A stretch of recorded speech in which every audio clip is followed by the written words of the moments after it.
This lecture will be on the Christian tradition, capital T, the Protestant traditions, and the birth or the origins of the modern liberal project.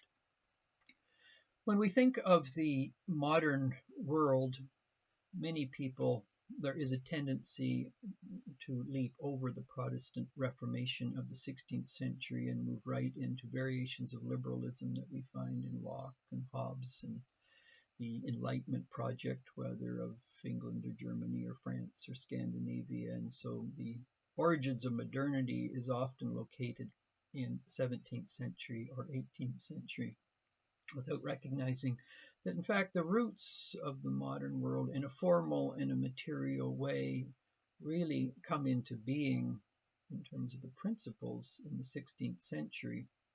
A very important work to read on all of this, if you're at all interested in getting into much more detail, would be Michael Massing's book that came out a couple of years called Fatal Discord. It looks at the tensions and clashes really between Erasmus, probably the crown prince of the Renaissance, or the humanist Renaissance, Christian humanist Renaissance of the 16th century, and Martin Luther, who was the most preeminent reformer of the time, and then from him follows obviously the Reformed tradition of Calvin, the Anabaptists, Mennonites. And I want to explore a little bit with this in this lecture on initially the clash between Erasmus and Luther, and then look at some of those like Luther, Calvin, Zwingli, Anabaptists, and how they continue applying Luther's understanding of liberty and of choice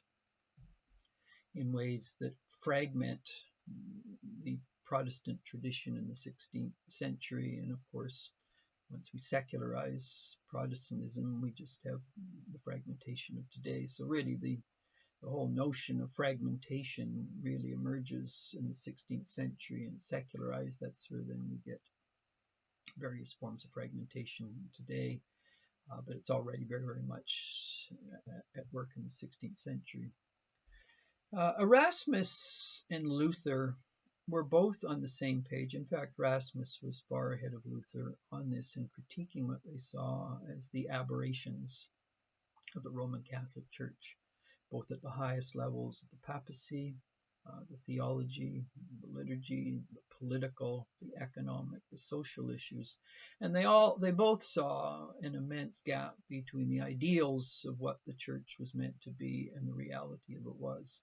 Some of Erasmus's early works, like Praise of Folly, really is a stinging critique of the folly of Christendom, of late medieval thought, and it brought many to see very clearly in his lucid and articulate way that the folly, which he praised ironically, in the Catholic Church had to be challenged. Interestingly enough, Praise of Folly works at a variety of levels. In the end of the day, the real praise he's making of folly is the folly of the Beatitudes, and praising that, and he uses that as a means of critiquing the folly of what's going on in the church.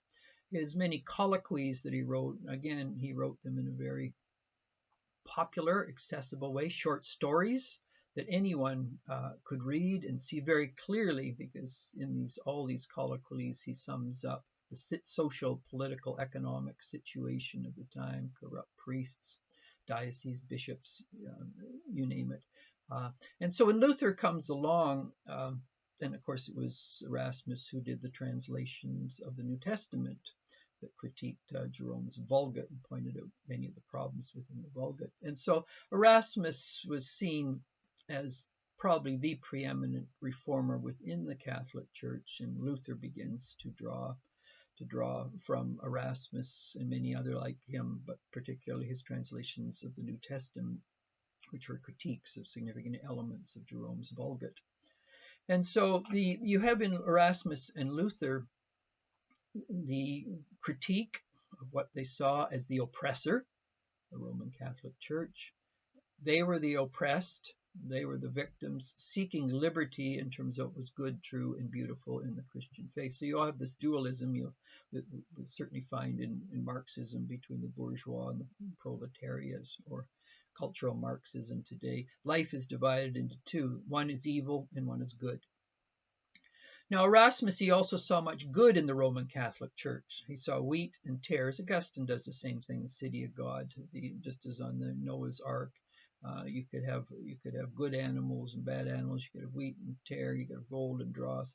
Erasmus saw in the Catholic Church there were many reformers, many people trying to bring good. Luther only saw the negative, and so already you have an epistemology at work here that demonizes what one opposes and doesn't see the good, and idealizes one's own position, what Eric Fogelin will call Gnosticism. 1520 is very, very important. 500 years today, this year, 2020. This is the last few years, of course, has been a reassessment of obviously the European heritage via Martin Luther, because the 95 Thesis, and then as we move along, and certainly 2020 with the 50th, 500th anniversary of Luther's works. Luther, in 1523, key texts come out at this period of time. Two I want to look at now. Actually, all three are important, but one is the liberty of the Christian man. We can see here liberty is being held high. The idea that liberty versus oppression, the notion of freedom versus the church, in this sense that distorted reality. We have a dualism very, very much that Luther is articulating.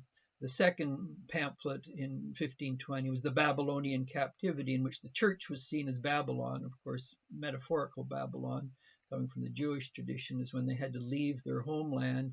They could not be true to their own heritage anymore, and they were in the battle in which things had to be compromised, and they couldn't be faithful to their heritage. Well, Luther argued that the Roman Church had brought Christianity into a metaphorical Babylon, and he and those who followed him would use their liberty to lead them back to the true faith of the church, just as the Jews would be led back to their promised homeland from Babylonian captivity. And so we can see in Luther using the language of liberty, the Catholic Church is Babylon, and he was going to be the one in his interpretation of the Bible and of the church fathers that was going to lead the renewed Reformed Church out of Babylon to be free again, to be followers of Christ, and bring into being what the church was meant to be. Now, Erasmus, on the other hand, argued that, you open that can of worms, that Pandora's box, that genie, where it's going to lead is increasingly fragmentation, because everyone is going to define their religious liberty differently. And Thomas More, Erasmus, two key thinkers, pointed out that when you caricature that which you oppose and idealize what you are, in that simplistic way of thinking, it sets in motion a way of dealing with opposition, idealizing one's own position and demonizing the other, that each person who sees themselves as a reformer or a messianic figure will use exactly that same epistemology. And it just leads to fragmentation. But the key thing to note here is you have a way of thinking that's at work, a dualism.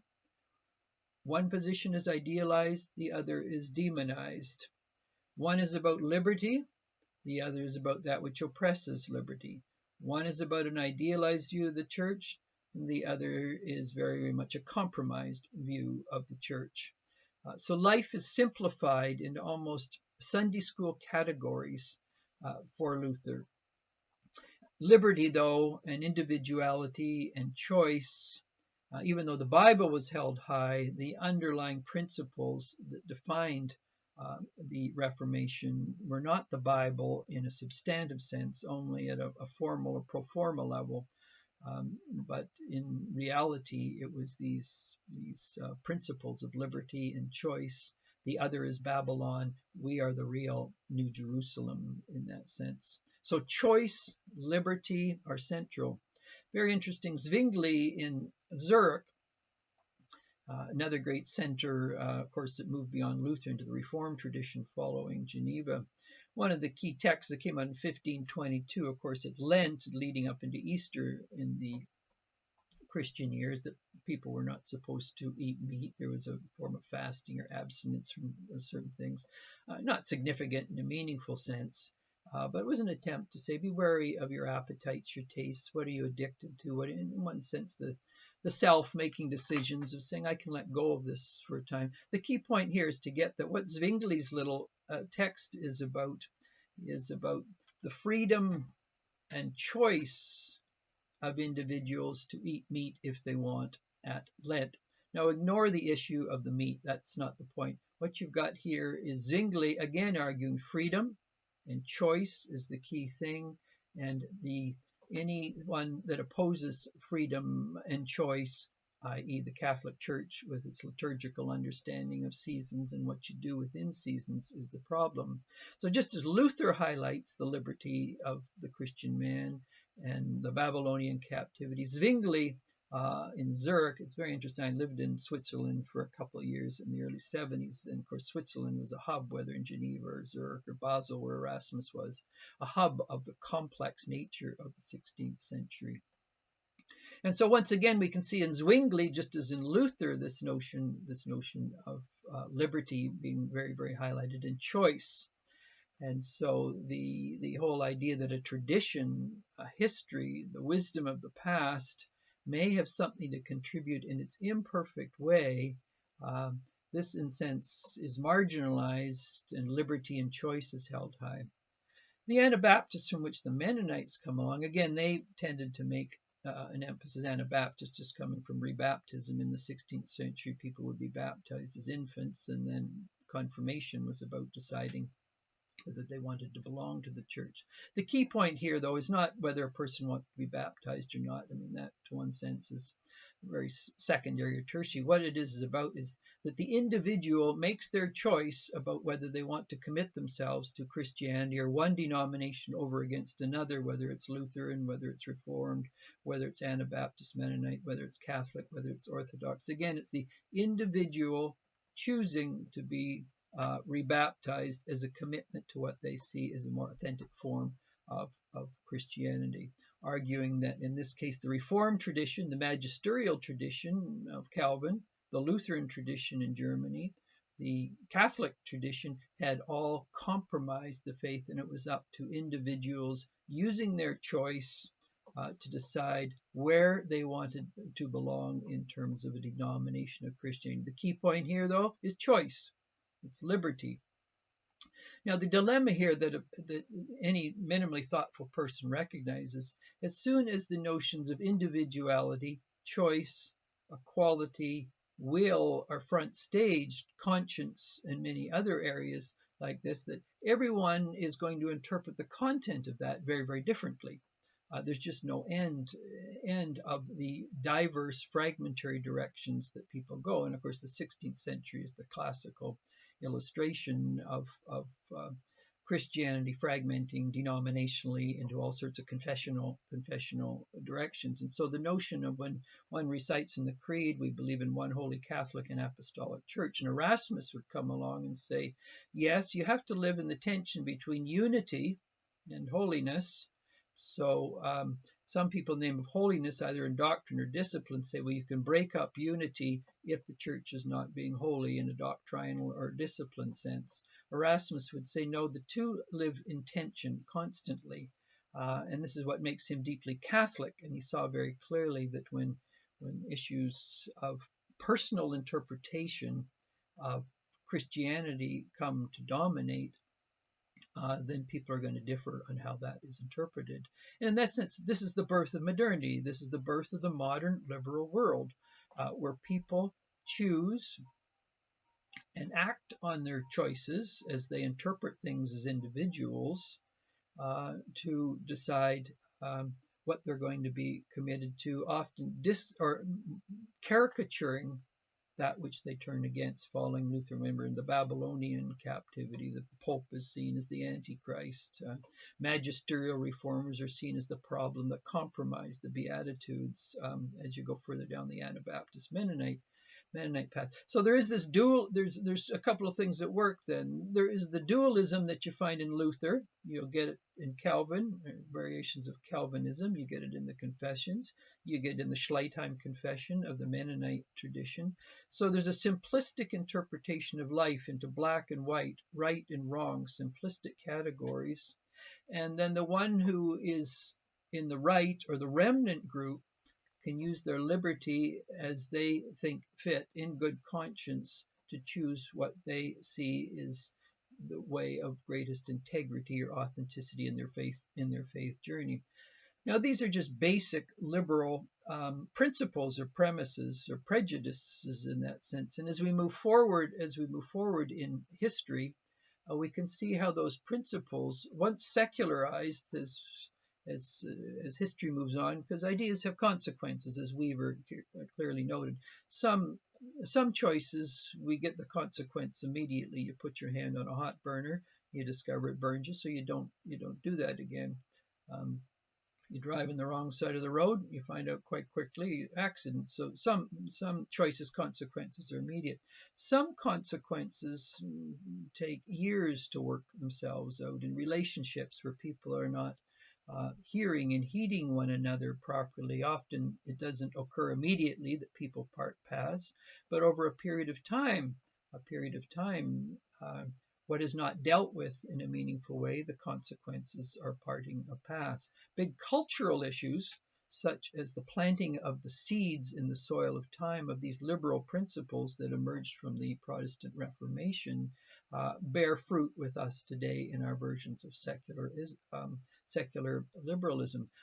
And in that sense, there were the unintended consequences, as a recent book has come up. The unintended consequences of the Reformation highlights in a very clear way how these principles of liberty and choice and conscience, once let loose from the Pandora's box, have taken us really into the modern and postmodern world in which liberty and choice is used to deconstruct, not only in the Reformers' perspective, the Catholic Church, or as Luther deconstructed Catholicism and Calvin deconstructed Luther and the Anabaptists deconstruct the Reformed tradition. So the process of deconstruction goes ever on, and just as, for example, Luther will deconstruct the Roman Catholic Church, Nietzsche will deconstruct Christianity and Lutheranism.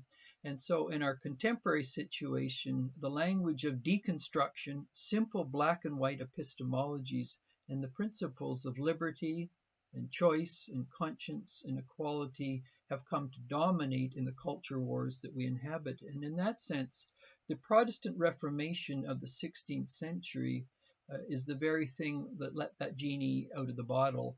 And they would obviously have not have anticipated at that period of time the consequences of the decisions, but ideas do have consequences.